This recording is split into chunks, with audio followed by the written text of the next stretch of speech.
Okay, I have 10 o'clock. I think we can convene this meeting and I'll be taking roll call. Yeah, sorry. Robert Rowland, Present. Lori Mickelson, Present. Selena Lang, Here. Paul Bolts, Here. Michael Duffy. Here. Sweet. You got it. Do you have any changes to the agenda? No. All right, this portion of the agenda is reserved for oral communications by the public for items that are not on the agenda. I think you're here for the presentation. Yeah. Correct. All right, and we have no one online. So we can proceed. Oh, actually, I had something for oral communications. We had forgotten again to put that board or the committee line on there to bring forward future agenda items. And it's just been really helpful on the admin. It was missing again. So. Sorry about that. I'll let this. All right, so first we are going to start off with presentations and we have the Lockhart shaded fuel break. Yeah. So Laurel Bard from RCD will be presenting. If you want to pop up to the lectern there. And I will pull up your slides. Hi everyone, I'm Laurel. I'm with the Resource Conservation District of Santa Cruz County. I am a forest health project manager, and I'm here to talk to you today about the Lockhart Shaded Fuel Break project, part of which is going to be on SLV Water District land on the Olympia property. Next slide. So I'll talk to you a little bit about the Resource Conservation District first. So the Resource Conservation District, or RCD, is a special district. We are a public agency, but we do have a board and we're mostly grant funded. Resource conservation districts were established during the Great Depression to help farmers who were having issues with soil degradation and soil productivity. But they have since expanded to include other functions, including sustainable agriculture, but also including watershed restoration and forest health and fire resilience. So I'm on the forest health team at the Resource Conservation District in Santa Cruz. So we are primarily funded by grants, and our projects come from grant applications or conversations with agencies like CAL FIRE. So this particular project arose out of discussions between the Resource Conservation District, CAL FIRE, and local fire agencies. And it was funded through a CAL FIRE fire prevention grant. So this shaded fuel break is going to be installed at the top of the ridgeline between Zionee Creek and Lockhart Gulch, which is sort of the nexus between Belton and Scotts Valley. The project, the ridgeline has a road that runs along the very top of it. Some portions of the road have not been opened or maintained for probably about 30 years. Your portion of the road is fortunately very accessible due to Slim's excellent work throughout the years. We will be implementing this project starting fairly soon in a couple weeks in July, and it will go through October of this year. And we plan to access part of the project through the Olympia Water District property. The project will be about 78 acres along that top ridgeline, and then there's another 12-acre portion off of Lockwood Lane that connects Grand Hill Road to Mount Hermon Road. So it's going to be 90 total acres, 78 of which are along that ridgeline. There will be 17 acres of work at Olympia, and that work will take place along the road, both along the lower access road that takes you up to the Ridge Road, and then an expanded project scope along the Ridge Road that matches the scope along the rest of the shaded fuel break. Our CEQA was done through a CalVTP project specific analysis. Our project goals are to reduce the potential for loss of human life and property in the event of a wildfire. So having this road open is going to make it easier for firefighters to stage up there and take a stand against any wildfire that might come through. This road will hopefully also be able to act as egress for residents who live along that ridge top, because there are very few access points for those residents. Many of them live in a situation where there's, one county road or private road in and out. So if we can make this ridge road accessible for people to drive out a different way, that can be really important in the event of an emergency. And there is a co-benefit of forest health improvement. So we'll be managing some, our prescription goes up to trees that are 8 inches in diameter, so that's about this large.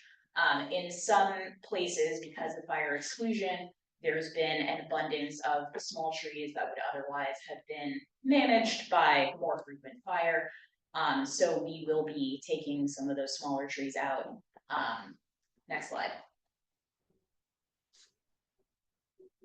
Here's the project map. So you can see there's on the lower right-hand side of the map, there's a star down there with a blue line, so that shows the Olympia property and one of our main access points. So we have 2 equipment access points, one on your property, one via Old Penville Road, and then 2 additional truck access only points. Because the fuel break is very long and access up there is complex, we wanted to give the contractors as many options as possible, so they don't have to use an ATV or drive for miles along the road up there while they're doing the project. So we have 3 implementation types. We have the access road treatment, so that's managing vegetation that's growing in the road or branches that are growing over the road. Then we have the broader shaded fuel break, that's the orange, so that's going to include some mastication. I believe probably the farthest it gets away from the road is about 300 feet down there at the land trust property.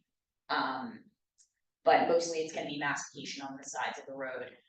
We will be retaining some native plants. So one of the plants that we retain that'll be relevant on your property is hazelnut. We just like to leave some kind of,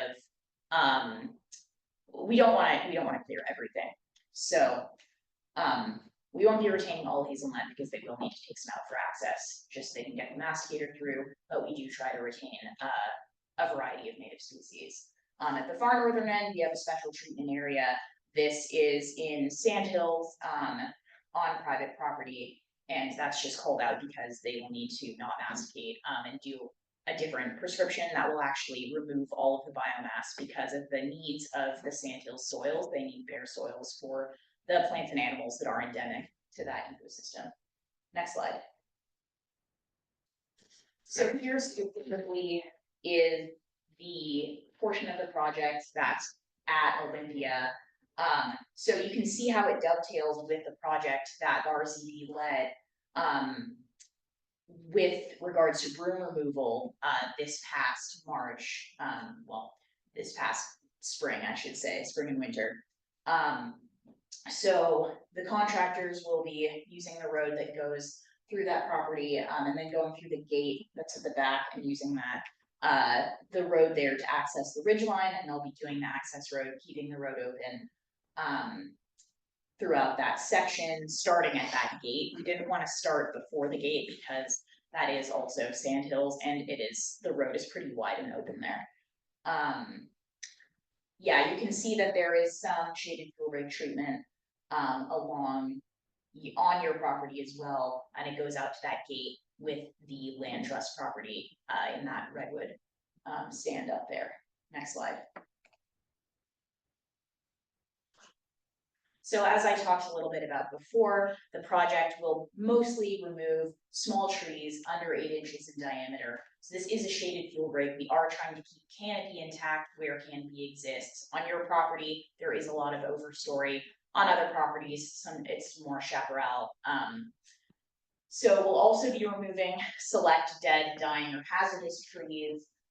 This is pretty standard if you are a firefighter taking a stand on a ridgeline. You don't want there to be a big dead tree right next to you that's going to fortune a fire. We'll also be limbing trees up to 8 feet. On hardwoods, we're going to limb only dead wood, just because sometimes limbing hardwoods can introduce pathogens and stress the tree. So the hardwoods are like madrones and oaks. And we'll be processing dead and down debris, likely through mastication. And this changes the fuel arrangement, so you don't have those ladder fuels that can bring fire up into the canopy and cause increased flame lengths. It'll be bringing that debris down to the ground, and when it's down on the ground, it can decompose and incorporate with the soil a little bit more. We'll also be removing select woody shrubs. Again, this is more relevant on other properties that aren't yours. Next slide. Questions? When you're processing the down debris, what is that going to consist of entirely? It's going to be masticated and then worked into the soil evenly, or?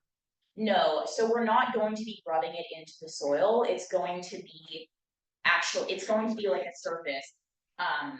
It's going to be surface slash. So it'll be like litter or like limbs. But we have specifications for how deep that flash can be.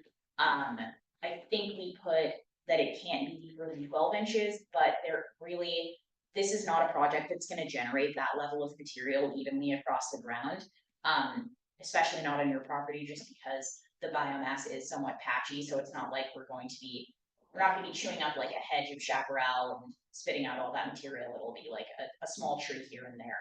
And then the material can be no longer than 3 feet long. Most of it's really like, yeah, that's what it looks like. Thank you.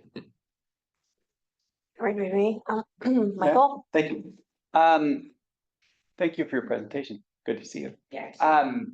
I got a couple questions. The scope of the project within SLB is 17 acres. I'm wondering, is that primarily a topographic limitation?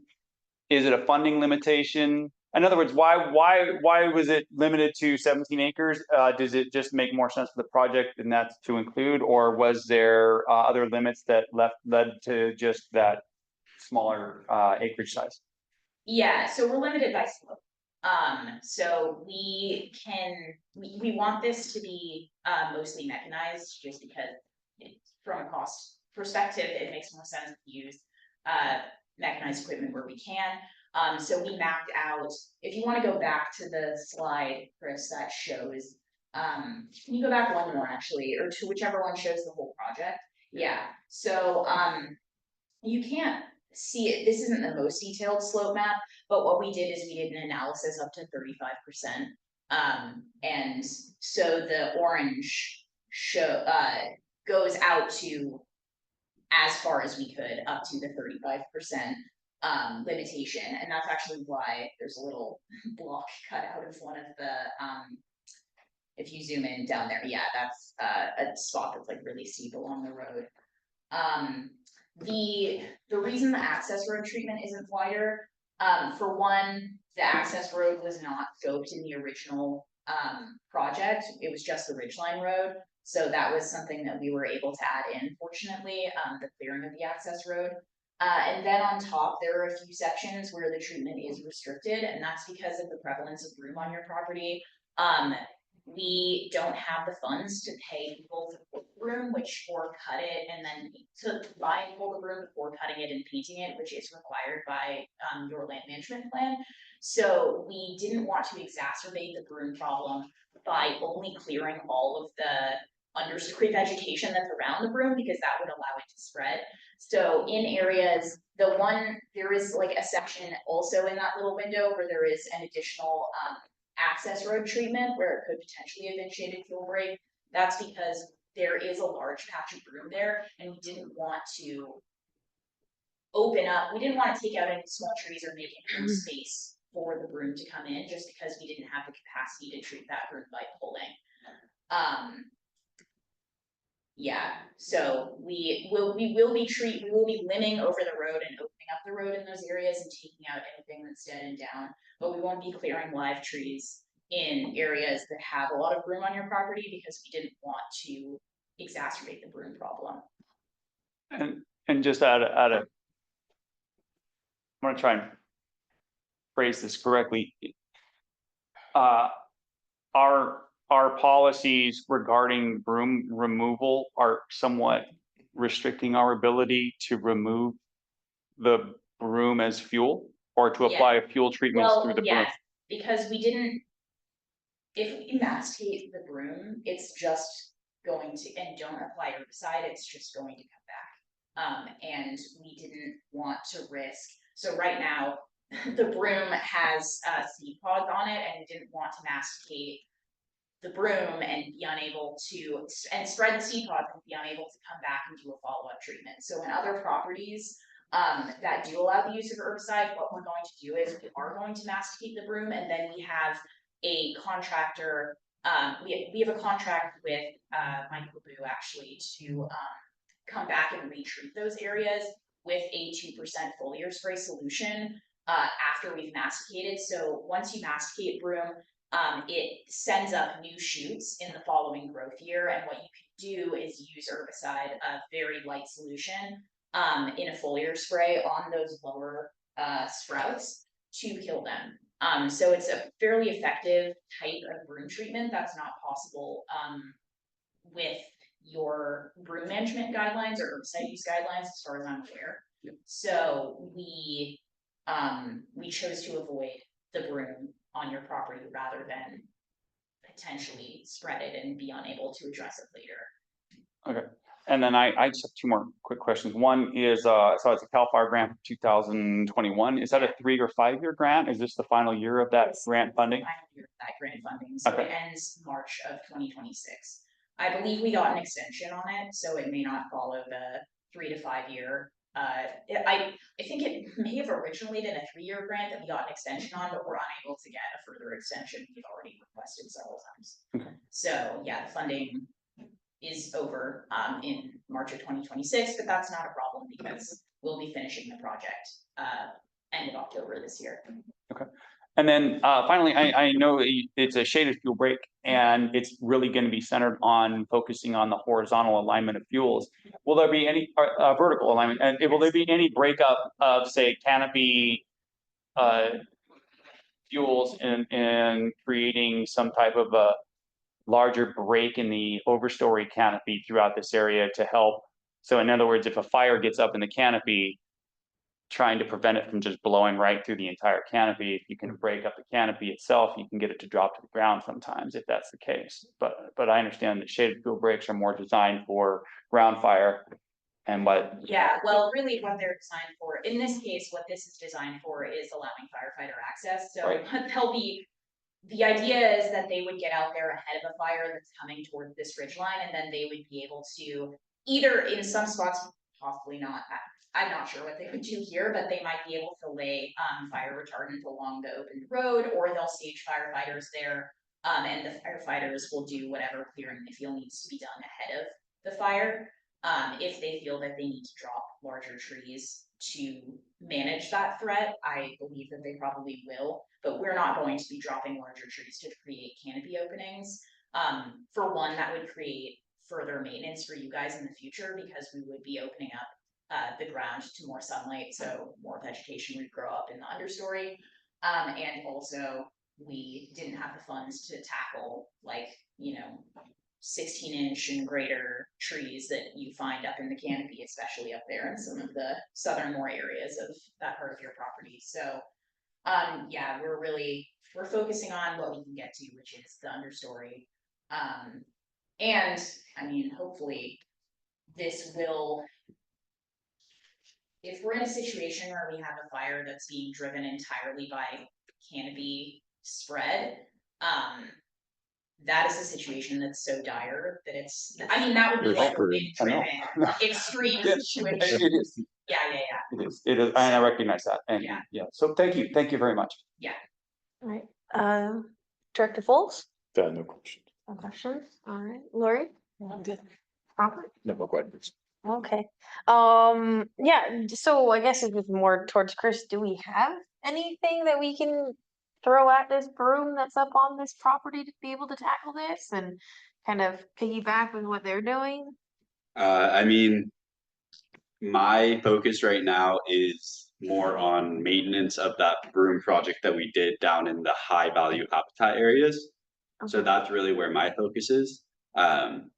Given our current integrated pest management policy, herbicide is discouraged, if not basically just highly discouraged. And so basically it would be pulling the broom that would be the solution. So that could come through grant funding or getting a volunteer force together. However, that area would not be my focus, really. It would still be on the high value habitat areas. But yeah, this would be a nice extra. We would love to knock out the broom everywhere on our property if possible, but. Mhm. So just to add to that, it sounds like the method they use with the foliar spray would probably have a very minimal impact, especially if they were to do it in the dry season. So it might be something worth looking into, just looking into the impact of it. Yeah, and definitely the integrated pest management policy is something that we could take a dive into. That is something that was prepared in 2021, I want to say. So it's been a few years. And yeah, I believe it's supposed to be updated every few years. That's something that we could take a look into. If I can correct something, Oh, go ahead. the use of glyphosate is not highly discouraged. It's banned on district property. Totally outright, no use, Yes. period. So let's, Glyphosate, though. yeah, or anything like that, right? So let's make sure we're not getting into where we could use glyphosate if we wanted to. We are not talking about glyphosate at all. What is the nature of the treatment they use? Do you know?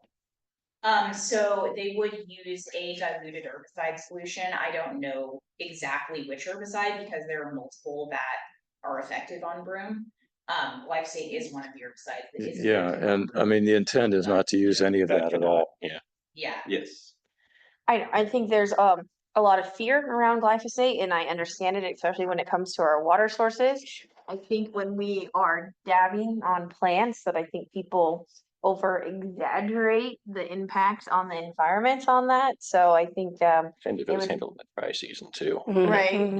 So I think it would be something worth taking a look at our integrated pest management policy and kind of just look at what the more recent research is saying about that and see if we can update any of this because you got broom, which is a high fire danger, or like I mean, there might also be an alternative that they could spray on in a foliar Exactly. spray or something There's- more acidic or basic. There's a Yeah. whole range Yeah.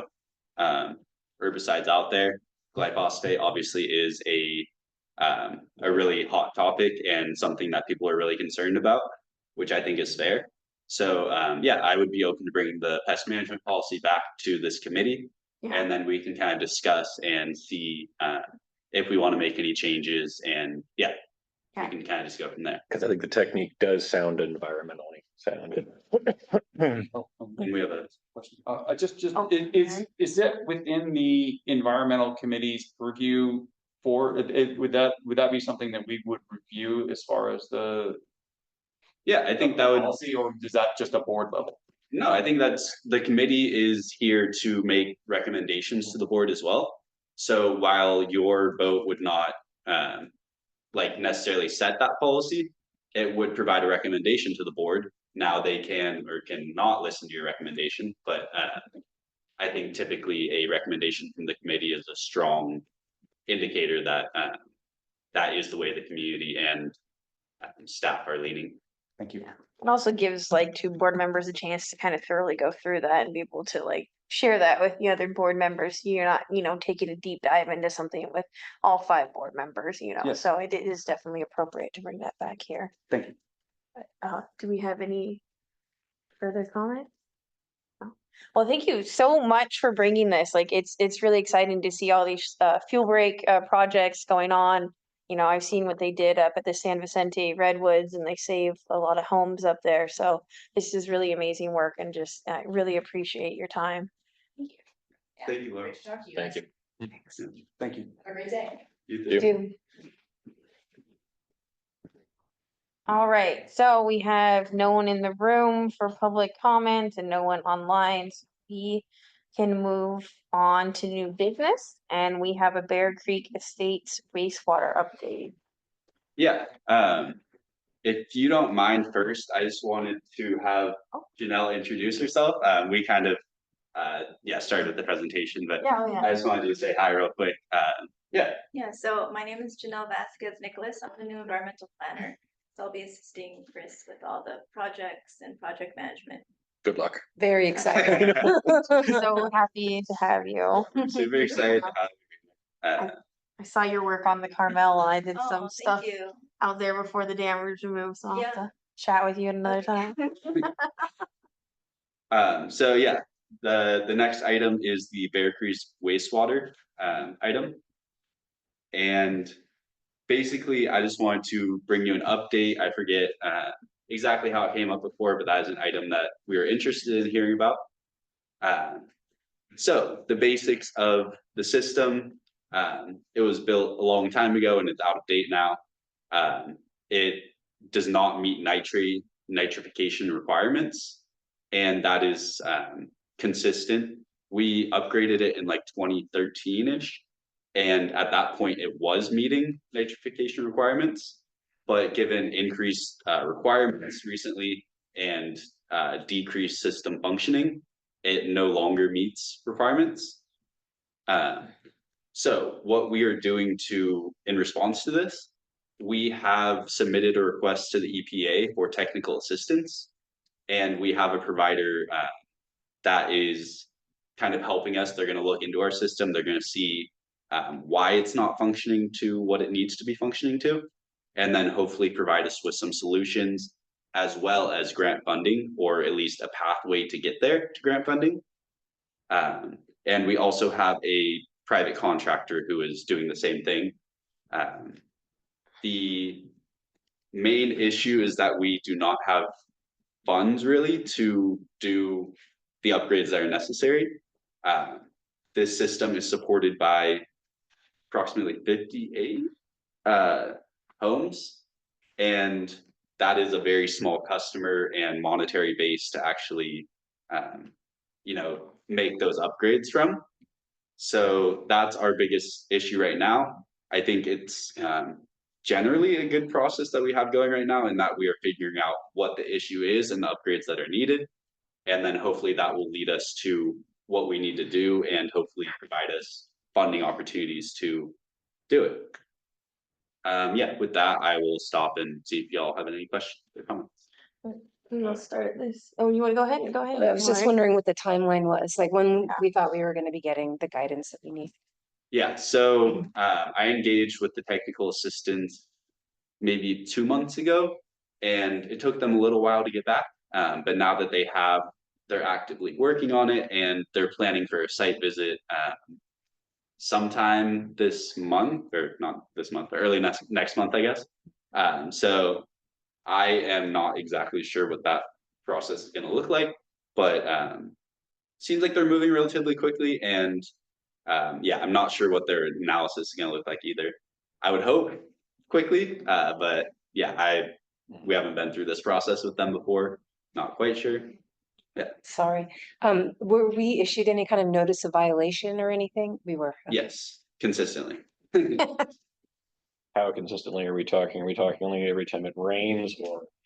It's worse every time it rains, because water floods into the system, and yeah, but it's my understanding that even when it's not heavily raining, we're not quite meeting. What year was this thing constructed, and was it all built at once? 1985. Yeah, 80. And then it was all built at once. There were upgrades in 2005, and then there were also upgrades in 2013. Do you know what the nature of those were? Yeah, so in 2005, we added the modified trickling filter, and we added 2 sets of pumps. And then in 2013, we added air blowers, and seems like that might be the main thing. Gotcha. Well, the good news is there's a lot of room. The other good news is the best way to go about doing this, we would have lots of access to, because the best natural resource for treating nitrates is wood chips. You need to pump the effluent from the ends of the tanks over a large bed of wood chips and then right back out into the leach field. My primary concern at this point would be how saturated is that leach field. So that's going to be the EPA going out there and having to do the trickle down tests everywhere, and we'll just have to knock on wood and pray. But otherwise, the cost shouldn't be that bad. I mean, maybe another extra pump lift station, a little bit of extra pipe work, and otherwise, I mean, we got all the extra bioreactor material we could ever want.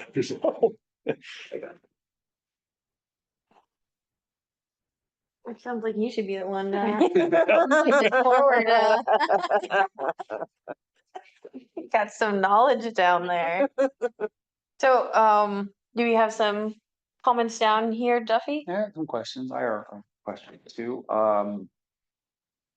So how have the violations been detected? Are they being detected in Bear Creek proper in the watershed? Or is this something that's just not a functional system that's out of date? I am not 100% sure. You said it's from the It's creek. gotta be the creek if they're coming up high nitrates. It's the only place they can test for it. Yeah. Well, yeah, and so what's the buffer between the actual facility and the channel of Bear Creek itself? There isn't one. No, it's right there. There's, yeah, I mean, there's like 30 feet maybe, like Maybe. it's right there. And the edge of the leach lines run right up against the edge of the creek bed, at least one of the lines. Yeah, So- that's the major issue is because it is so close. So is this a sustainable facility?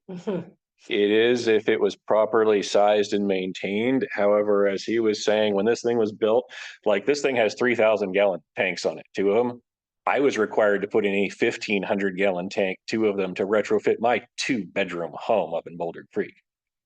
This thing is way undersized, and I'm sure that because of the capacity that's been flowing through it, you probably got a lot of saturation that's going into those leach lines because you've had a lot of sediment getting pushed through those tanks. Normally, you would have a lot more time to settle out. Well, and on top of that notion is that the foot of where this facility hits Bear Creek proper is a pretty, 30-foot high sandstone bluff right into the creek. So even if you're just leaching into the soil, eventually that's going to end up hitting the creek if you have anything there. And, you know, it just seems as if, yes, we do need to stop any excess nitrates from hitting it, but we also need to be asking the question, is that actually the site for this facility, or does this need to be redesigned, or do we just throw money at it until we figure out that it's no longer going to function? And I don't have the answer for that, but I just wonder, I'm concerned about, we wouldn't allow other people to build houses and put their septics right in the creek zones. Can you throw up that And it map? seems like to do that for 56 houses is troubling. Let me see if I can. Yeah, and I think that's what we're hoping to get out of this technical assistance as well is this like sustainable? Like, is the system gonna function properly and ever meet these requirements? Now, I think money is the real thing here. If we had all the money, we could just go ahead and retrofit this or do whatever. But because it's being pulled from such a small pool of people, of houses, it's just like very hard to actually have the proper funds to properly deal with this. And I understand that, and I do, and I'm gonna say this, and I understand it's being recorded, and I understand the political nature of what I'm about to say. But is it within the purview of either our committee or the board to discuss finally entering the 20th century of having a sewer system installed in the region? In other words, what are we doing with these septic systems?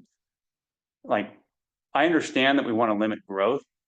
I understand that that's something, and we like to have control over the septic systems, but our septic systems are failing into these water courses. Like, what are we doing? And so is it our job, or whose job is it? Or who do we discuss to try and create sewer systems that actually can treat it like the rest of humanity does? And I guess I'm asking that question. It seems like that would resolve this problem and several other problems. And it seems like we could be a part of that. I don't know. It is an ongoing issue that is being tackled by the county and the Boulder Creek Downtown Business Association. However, I feel that this Bear Creek Estates being so far up there, this is probably gonna, in such a small amount of people that use it, it's gonna be pushed way to the back burner. but the county is trying to get a sewer system from the golf course towards town. And then, not anytime soon, but the Downtown Business Association has been working to try to get some type of a or sewer system downtown, because we have real limitations when it comes to bathrooms and like businesses being able to operate. That was a big issue with the brewery here in town, is the volume of water that we're using, that they couldn't, be maintained on a septic. So there's a real pressure. And like I work a lot with parks, and our big issue is everyone wants a bathroom, but we don't have the facilities to be able to do that. So that is a larger, bigger project that I don't know. I just feel like for this might not apply. I don't know. Did you have some more thoughts on that? Yeah, I mean, the county, I have heard talks of the county pursuing that, and I know there were years ago, they like came out and checked out the site and they seem interested in it, but that's I mean, in my opinion, probably a long shot to happen. And if it does, that's decades down the road. So yeah, I think in the meantime, we need to be, fixing our system and making sure it functions as well as it can, while also looking to that long term and trying to find a more long term solution. Yeah, and I would agree that yes, absolutely, we would need to fix stuff in the near term. I guess the notion would be, do we want to dedicate any energy towards that long-term solution, or at least looking at better solutions? It might also have to involve another land purchase or lease, because I had Chris put up the map up there. That's the parcel that the water district owns around this thing. The part where they have the leach field contained is about the only accessible piece of it. Otherwise, you have to cross over the creek bed into the top right to get any kind of decent sizable area, and that's a lot of extra pumping. Do you own the other side? parcel. I think we're there by east. You don't own that parcel. But yeah, topographically, it'd be a big problem to build another treatment plant out there and still have to maintain this while the construction's ongoing. I don't think there's the space. I think your memo brought up groundwater. Can you talk to us a little bit about what the interplay is and whether or not this is contaminating the groundwater as well? I think it's more so at high flows, or when it's rainy season, the groundwater table kind of pushes up and can just cause more problems for our system. But we don't think it's going down into the table? We haven't necessarily experienced that or know of that. The creek is right there, so I would imagine most of it kind of feeds into the creek rather than the groundwater, but Thanks. Go ahead, Scott. So, I've been responsible for entering the data from labs for the last bunch of years before we started using a program called Water Tracks. And so we did upstream sampling of Bear Creek and downstream sampling of Bear Creek will be above the leach fields and below the leach fields to see if there's any kind of influence. Years ago, there was a seep that was detected, which has since dried up. It's like been 15 or 20 years for that. But they sampled the influent nitrate, and then they sampled the effluent nitrate, and that's where you're supposed to get your 50% reduction. And we had a hit and miss in the beginning with the trickling filters of getting that reduction, but then it was not ever consistent, and it has never come back. So we've been in constant violation of that 50% reduction requirement since they implemented it almost, forever. So yeah, but it's not being detected in the creek. It's the influent effluent, just so you know. How close are the homes on the other side of the street? These homes? Yeah. This is a sloped property. So right, like the pump station is like, say, right. Well, this is the creek. That's not the creek. The pump station is like right over here. And then this whole hillside here is where the leach fields go to. And then we drive down right below it. I mean, across the street on the other side, how close was the closest residence? Oh, just right there. Well, this is uphill, totally the Bear Creek Road, and then this hillside got one view. Right. Is uphill from that. So there's nobody that's got a well out there that's got. No. Yeah, shouldn't be any problems with the site, as long as it works. We do rotate. Yeah. Every time they start and stop the effluent pump, it rotates to a different leach field. So they cycle through like 6 different leach field lines. Director Fultz? Back in the late 70s, there was a push to put sewer system into San Lorenzo Valley That was stopped, and the whole no growth philosophy was implemented at that time. It also gave rise to a number of very powerful political groups that are still in existence. And you would have to fight that pretty hard to get that to change until that sort of maybe turns over. There was a study done on this some time ago. And the study really didn't cover all the possible solutions that were available. For example, I don't think it covered a step system. I don't think it covered any high-tech systems. My daughter, for example, lives in Texas where there's a high groundwater, and she's got a system that, 2-3 times a day, a couple sprinklers pop up and sprinkle water.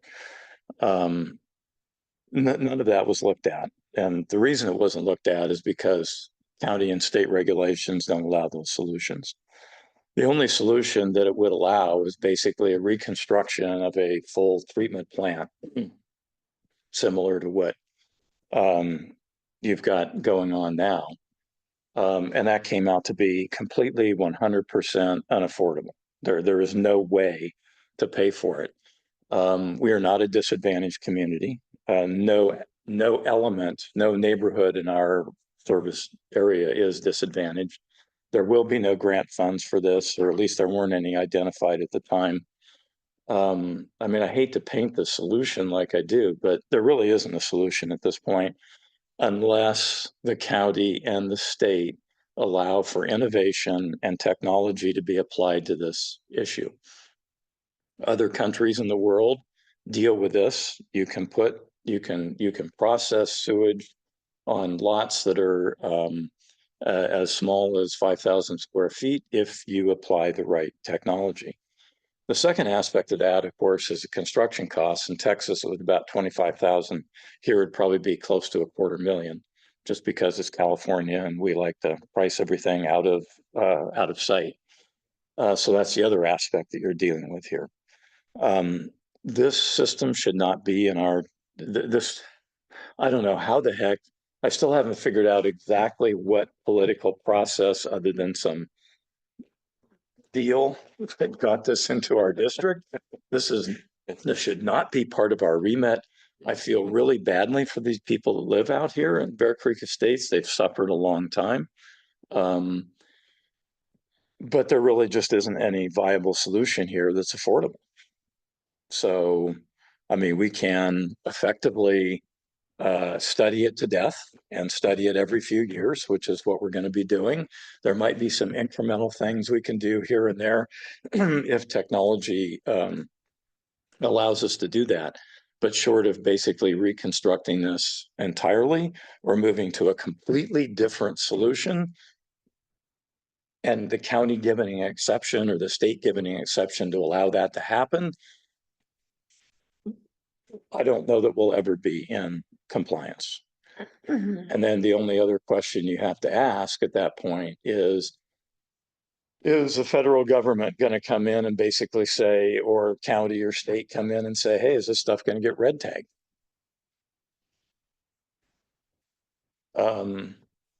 I think that would be a complete betrayal of the people that bought that under the regulations at the time that was acceptable.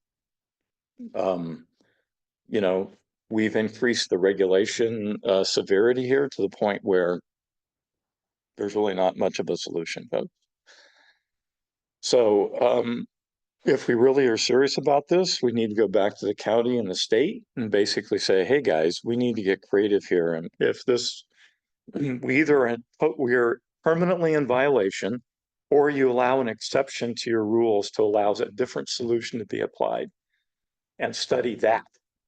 Because right now, studying the same thing over again is going to give you exactly the same result to the study we did 2021, 2022. I forget when it was, but somewhere in that time period. What the heck? We're wasting money. And more importantly, we're wasting their money because they're paying for it. And that's not right either. I will note that the technical assistance through the EPA is free. So they provide that service to us free of charge. And so that is a great help. Well, that's great. And then when we get that, we actually have to turn into something that, right, that's where it starts costing money. Yeah.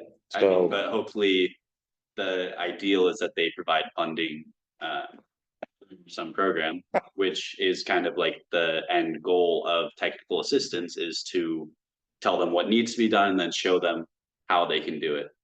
So that's the goal. Okay, I Yeah. get that that's the goal. The big heyday in sewer funding was back in the 70s and 80s. The town I grew up in switched from septic to step as a result of that. I haven't seen a lot of generosity in the part of agencies for funding us because we're not disadvantaged. For the next 3.5 years, I don't expect a lot of money headed California's way anyway.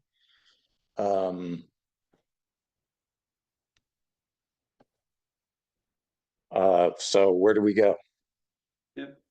Right, so if we're gonna get serious about it, we need to go back to a, if we're gonna get serious about this in a way that leads to a solution, we need to go back to people that are doing these studies and saying, hey, look at all solutions available, not just the ones that the county or the state says are possible, and see what that comes up with. And I advocated for that during the time it was done.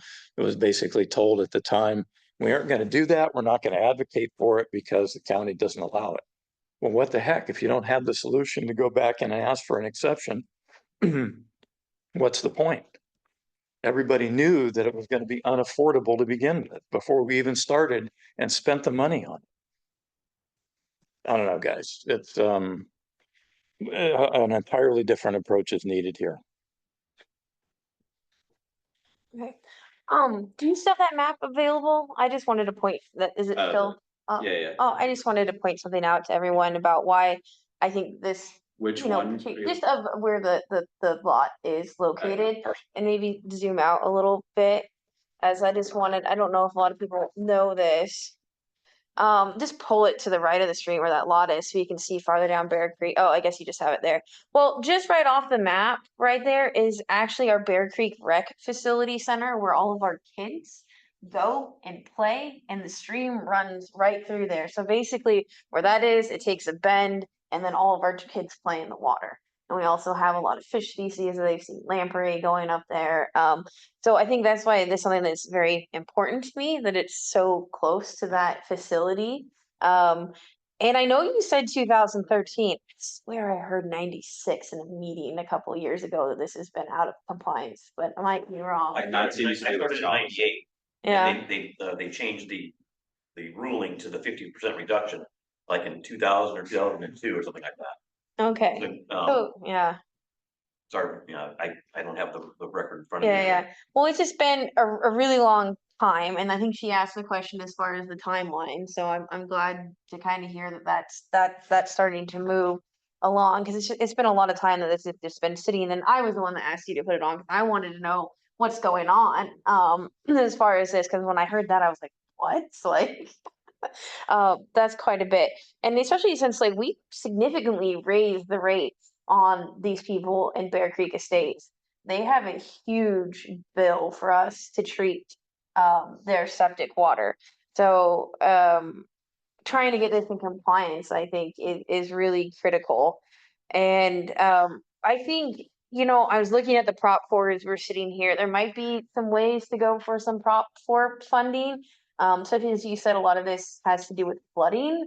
Like maybe there's a way we can tie that in, because as we are flooding, that seems when it says to be most of the issues. And there might be some other kind of ways to kind of work that into kind of like the forest health, because we are putting the nitrates into the system there.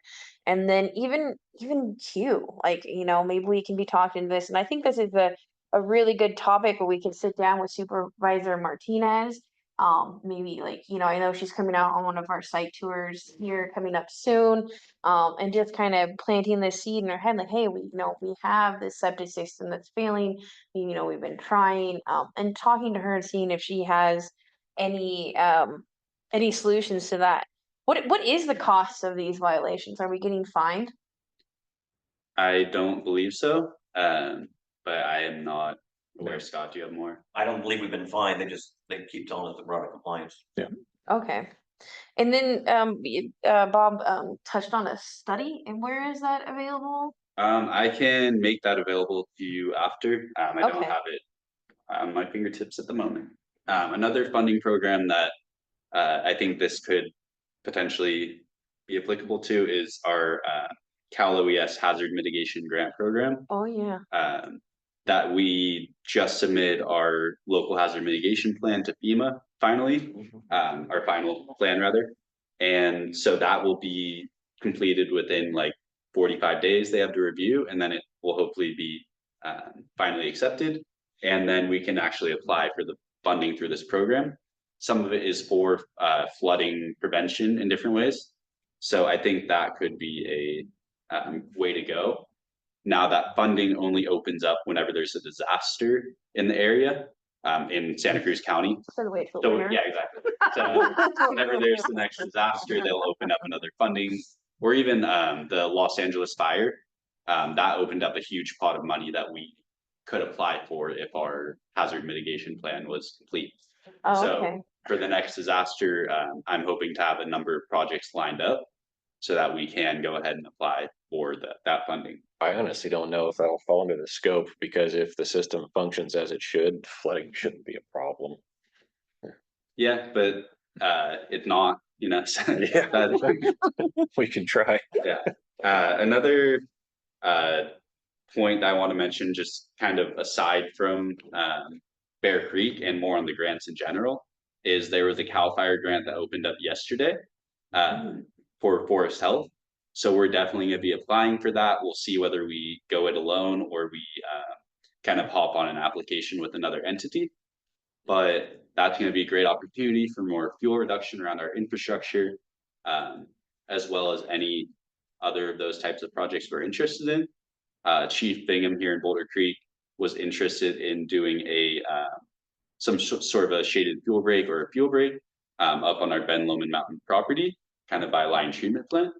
So that's another opportunity that we could potentially Is that, apply for. Chris, is any of that relevant to the Bear Creek Yeah. Estates agenda item? Okay, we It is gotta, not. yeah, we gotta stay in the agenda item. Okay.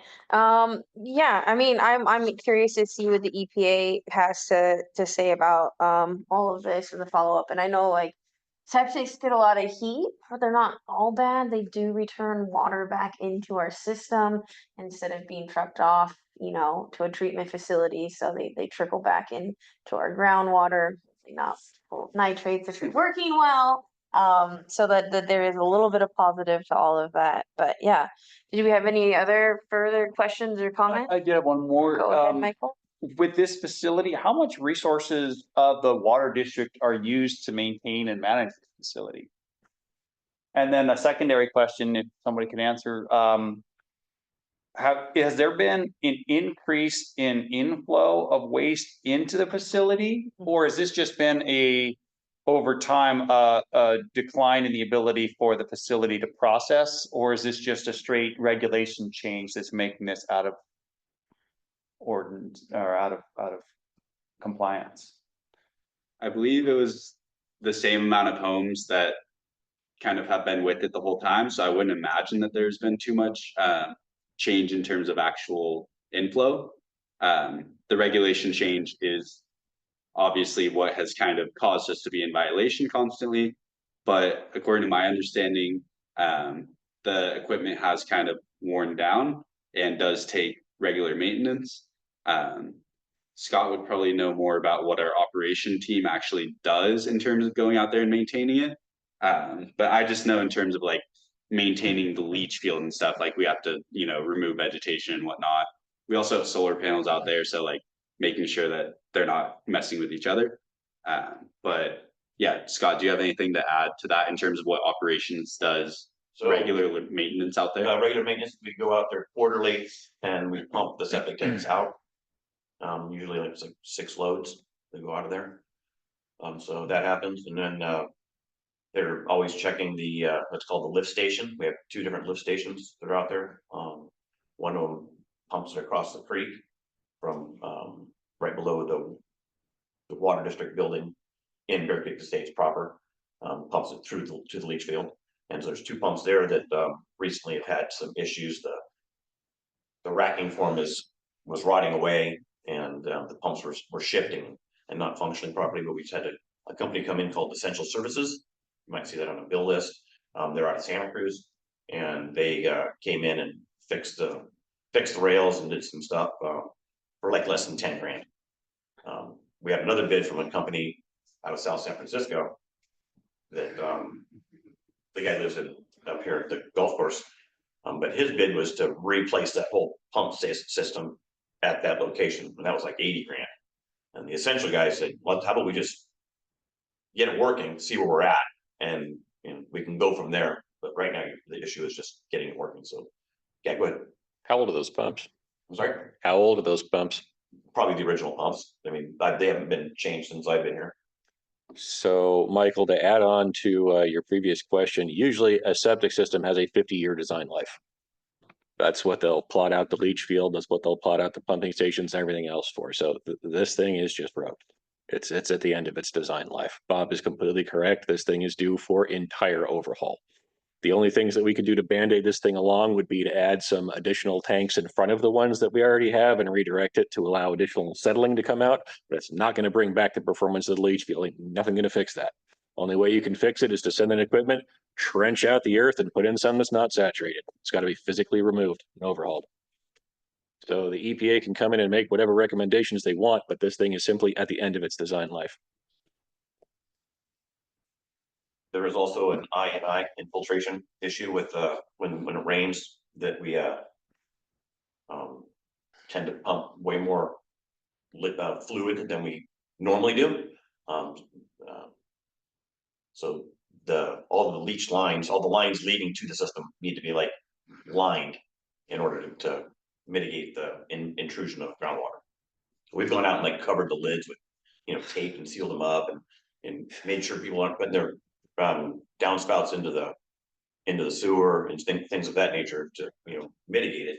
But when it rains hard, Yeah, I we mean, get high flows. this thing needs to be trenched out. It needs to have new drain lines installed way underneath everything else to bring most of the groundwater out to the creek before it gets out to the leach fields. I mean, it needs a major overhaul. So has there ever been any talk of the community moving back to individual septics? I'm not aware of that. Too small parcel. The Oh. parcels. So traditional septics, no bueno, right? And have it But engineered? yeah, there are other solutions that weren't looked at. Probably a couple of wells out there too, and you can't be within that distance with how close these are I together. don't think there's any wells in I know. out Yeah, there. I'm not aware of. Maybe further out past our system. Yeah. It would be on wells out, Wellbone Gulch. Out Yeah, that but area. they're uphill. The uphill ones. I can think of them.